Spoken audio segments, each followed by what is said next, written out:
And we now welcome back on the Second Swing Thoughts podcast. It is Tom Fisher. We're still here at Titleist in their studio. They're awesome new studio here. This is fantastic. The Titleist GT1 Tour 3Wood. This is a new offering here in the, call it the summer of 2025. Yeah. I got to hit it. It's fantastic. Yeah. I need the story now from Tom. Let's break it down. Where'd this come from? Yeah, I mean, GT1 has been an absolute gangbuster, in terms of the adoption on tour, even more than we had anticipated, and also in the marketplace. That GT1 is more than just that high, that lightweight product that everyone kind of associated with that one model. It's that if you need launch, you need, get the ball up in the air. So when it comes to the tour adoption, we actually had a GT1 driver win last week in Japan. Yeah, wow. So can you believe that on the men's tour? So, but here closer to home, the GT1 Fairway Wood and hybrids have been crazy, really, really good. Almost, pretty much the same one models in play on fairways and hybrids as we do as the 2 and the 3. Oh, wow. Which is something that we've never seen before. And I think it has a lot to do with what Tom Bennett and the rest of the Fairway Wood team have done and hybrid team with the shape, right? The inertia values on these are really high.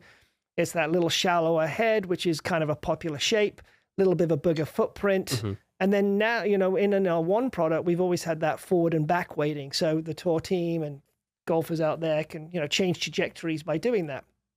But GT1 has always been about that higher launch, a little bit more spin, get the ball up in the air. And the tour players were really liking the shape and really liking the forgiveness. But it's just, for their speeds, just a little bit too spinny, right? So we've had a 14.5 on tour now for about 4 months. Okay. And like anything, we do some prototypes on tour to learn, okay. Of course. Yeah, what do we do, right?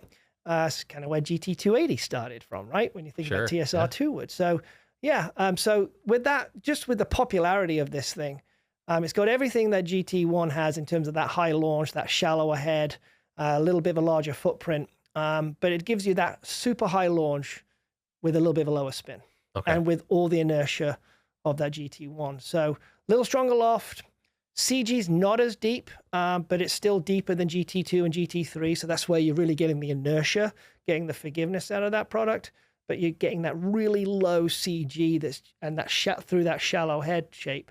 That's just kicking that ball up in the air with a little bit of a stronger loft, just giving you that flatter, more penetrating flight at the top of the flight. So it's almost like, there was almost an unanticipated kind of popularity of GT1 among the tour players, right? I know it's been very successful, the one series, so to speak, in past generations with, maybe the moderate swing speeds and stuff. But to see it kind of take off on tour was probably super surprising. And then you thought, well, there's probably more there. Yeah. And that's kind of where this sort of blossomed from, is kind of my understanding of the whole story. Yeah. We had tons in play at US Open, both contracted and non-contracted players. Yeah, because they see the shape, they see the performance, they see the flight.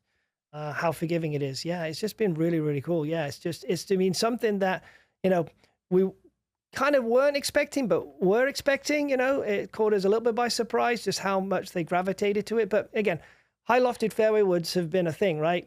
Tour players have noticed like how high they need to hit this golf ball to, with how hard these greens are. Look at the 9 woods in play at US Open.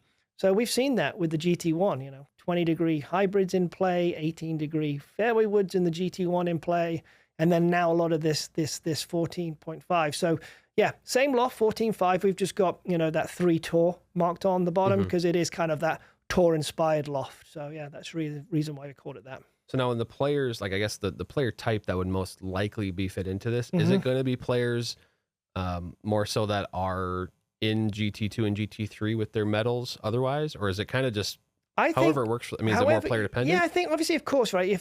I think people who have maybe moved into GT2, GT3, and just maybe want a little bit more forgiveness, but looking for a bit more launch, little height, and a friendlier look at a dress because of that little bit of a larger footprint, shallower head, feel like they can really launch it from the turf, then this one would be absolutely perfect for them. And even maybe that GT1 player that's got the 15-degree right now and is looking for, hey, I could do with another 10 yards on this thing. Yeah. And the same type of performance. They should go and try this one too. Yeah, because I really like is the weighting the same as the other GT1 in terms of the amount of weight? Yeah, flat weights are the same. So the flat weights in GT2 and GT1 driver are the same flat weights that will be in GT1 and GT2 fairway. So no change. Okay. One thing we have done is, so in the fairway is 11 and a 3 gram. What we've done with this model though is we've put the 11 in the tour head. We put the 11 forward. Okay. So the heavier weight is in the forward position. In our 15, 18, 21, and so on, the heavyweight's in the back because, you know, we wanted to get launch for that player and get a bit more spin. With this player, we think they're buying this one because they want launch, but they want to keep that spin kind of under control because they probably maybe swing a little faster. So heavyweight's forward to just keep that spin down a little bit. And of course, you got the Sherford hosel. So there's all the, you know, there's still a ton of adjustability here in what is you know, it does combine a lot of the best kind of multiple worlds here. You know, larger footprint, a little bit shallower, but still there's that low spin capability here. It's going to be a really big winner, I think. I think this could be the perfect mix of kind of properties for a lot of players that are going to be getting fit. Yeah, you saw the performance. We have a lot of players here are playing it already as well.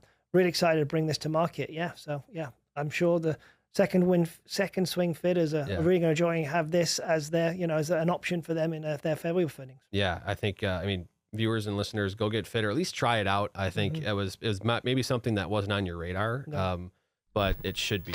And if you're getting fit for a fairway metal here, so go get fit, schedule that fitting, and bring up the GT1 Tour to your fitter, and it might just be the right one for you. So, so Tom, thank you for giving us the breakdown here. Appreciate it. Thanks, Drew.